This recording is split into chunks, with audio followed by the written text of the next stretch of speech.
You may have often noticed that people who are very pure at heart and have never done any wrong always seem to face misfortune. But why does this happen? Why is it that good people have to endure bad times? Most people might not know the secret behind this. Therefore, today we are going to tell you why this happens.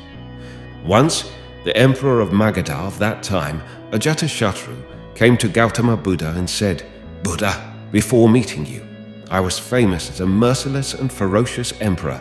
People would tremble just hearing my name. I would not think for a moment before taking someone's life, and for minor mistakes, I would pronounce the death sentence on criminals. People considered me as the embodiment of death, and the neighboring states were always in fear, wondering when I might attack and destroy them like I did with the Vaishali Republic.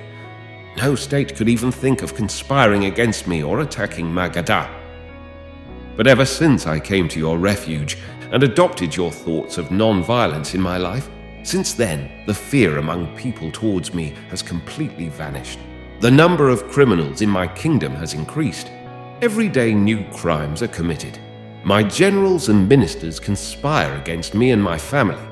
Neighboring states try to seize the lands of the Magadha Empire's borders and create obstacles in the trade of Magadha's merchants." Emperor Ajatashatru further said, "Buddha, I understand your thoughts of non-violence, but I have a question in my mind." Buddha said, "Speak without hesitation." Ajatashatru said, "It is the duty of a king to wage war against injustice, to strictly enforce the laws of his kingdom among his people, but in doing so, non-violence is compromised. People will suffer pain, blood will be shed. So is it wrong to punish a criminal? Is it wrong to wage war for your kingdom, for your wealth, for the safety of your family?" Before answering this question, Buddha said, "Ajatashatru, I want to tell you a story. Once upon a time, in a village, there lived a very poisonous snake. It had bitten and killed many people. It lived in this tree today. People were afraid to even pass by that tree. Children didn't even think about playing under it. Then, one day, a monk passed by that way and sat down under the same tree to rest. The snake came down just to bite the monk, but seeing the snake approach, the monk was not frightened at all. He sat there calmly and composed. Seeing this, everyone was greatly surprised. He said, sticking out his tongue, "I am a very poisonous snake. Are you not afraid of death?" The monk replied, "I have transcended life and death. Now I am not afraid of anything." The monk advised the snake that what it was doing was violence, that its bites caused great pain to people, and many times it even led to their death. Hearing the monk's words, a sense of renunciation awakened within the snake. It resolved that from that day onwards it would not harm anyone, would not bite anyone. The snake became non-violent and stopped biting. Gradually, this news spread throughout the village. After that, people stopped fearing it altogether. People teased it.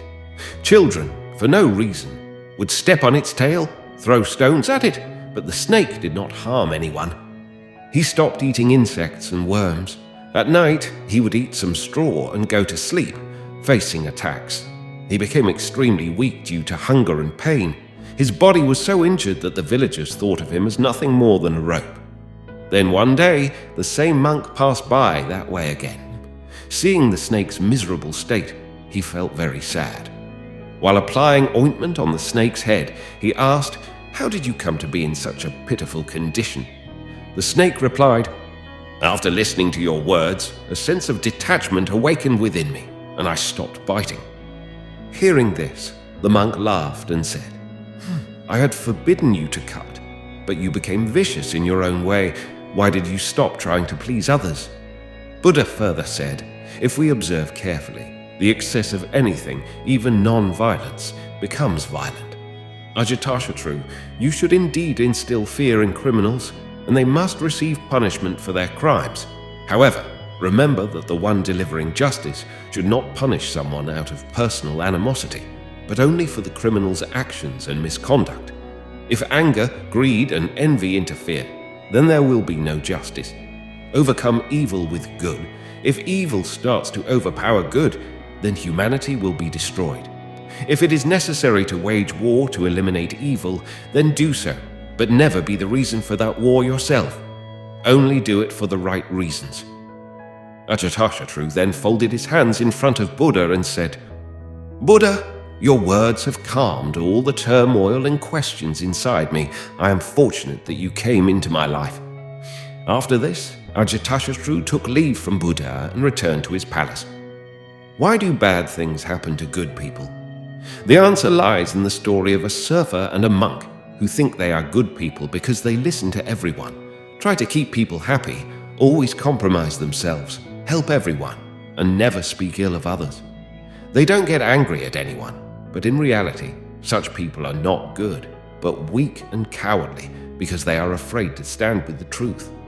They remain silent even when they see something wrong happening, in an attempt to appear good in people's eyes and to hear praise from others. They fear that if they speak against someone, it will spoil their relationship with them. They won't remain a good person in their eyes. Such people keep agreeing with others in an attempt to appear good. They keep flattering others. They can never fight for their rights and always end up compromising themselves.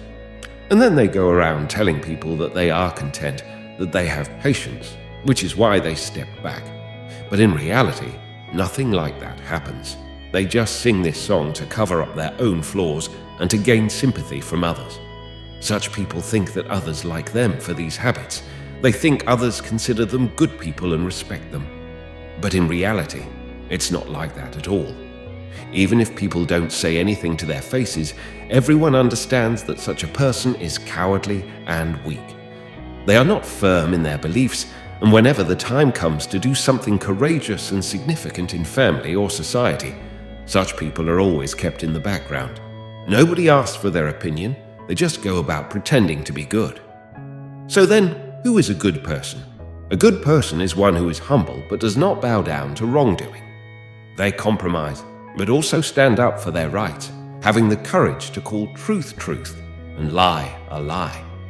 He does not flatter anyone just to please them or to appear good in their eyes. He doesn't care whether people think well or ill of him. He is not affected by others' opinions because he knows who he is. He does not need anyone's certification to be a good person. He simply does what is right and necessary and stays happy. In the Bhagavad Gita, Lord Krishna told Arjuna that as long as it is possible, forgive others. But if the other person still does not understand and mistakes your patience for weakness, then you must not hesitate to fight against them. This means that there is no absolute good or bad with anyone. Everyone just faces the consequences of their actions. Those who pretend to be good face the consequences of their flattery, not standing against wrong, not fighting for their rights, not working hard, giving up easily, and trying to please everyone. On the other hand, those who are straightforward, hard-working, brave enough to take risks, and believe in themselves face the consequences of their deeds. And it's not necessary that only actions count as deeds. A person's thoughts are also their deeds because it is the thoughts that eventually turn into actions. So we also have to face the consequences of these thoughts, which are deeds that are not visible to us. So, most people who keep complaining that I haven't done anything wrong to anyone, then why is wrong happening to me? The reason for the wrong happening to them is these thoughts which are like actions that are not visible from the outside. But we have done them in our thoughts.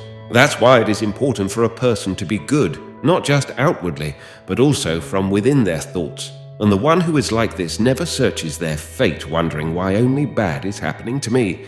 Instead, they take responsibility for every situation they face. When we face difficulties or unexpected events in life, we often question, why me? Why do these things only happen to me? What's wrong with me? The Supreme Buddha, a profound teacher, enlightened us with an essential truth about life. He explained that everything is beyond our control, including life itself. It's important to understand that we're not living in a fantasy, film, or dream. Reality is characterized by its unpredictability. The future is always uncertain. Can anyone predict the next moment? Absolutely not. Life is filled with uncertainty, and the possibility of losing it at any moment adds to life's great mystery. When we encounter hardships or unforeseen events, our natural tendency is to dwell on regret.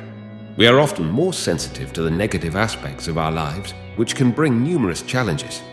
In moments of distress or misfortune, we might find ourselves reflecting regretfully on past hardships. To overcome this negative mindset, we should focus on the positive aspects of our lives. There's much to be joyful about, yet we frequently fixate on the negative. Many people rue minor setbacks, overlooking the myriad reasons for happiness.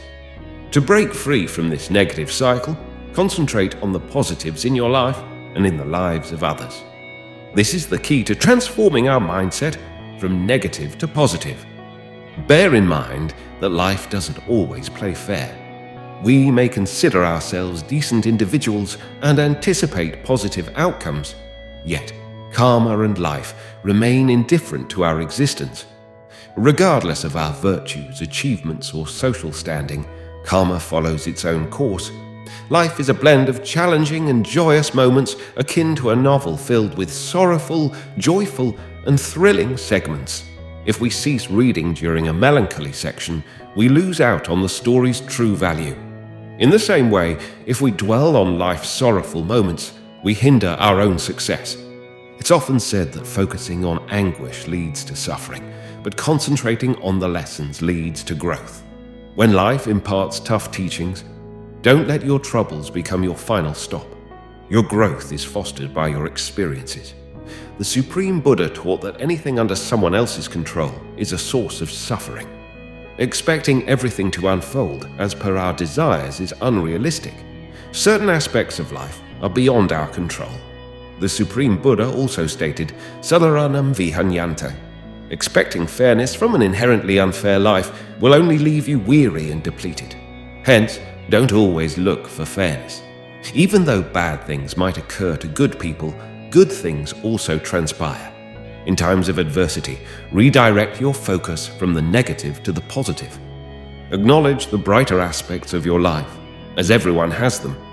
To achieve happiness and a successful life, concentrate on these positive elements. The more you focus on the positive, the more joy you'll find. This mindset enables you to surmount your challenges and lead a contented life. Shift your focus from the negative to the positive, and don't anticipate fairness in this inherently unfair world.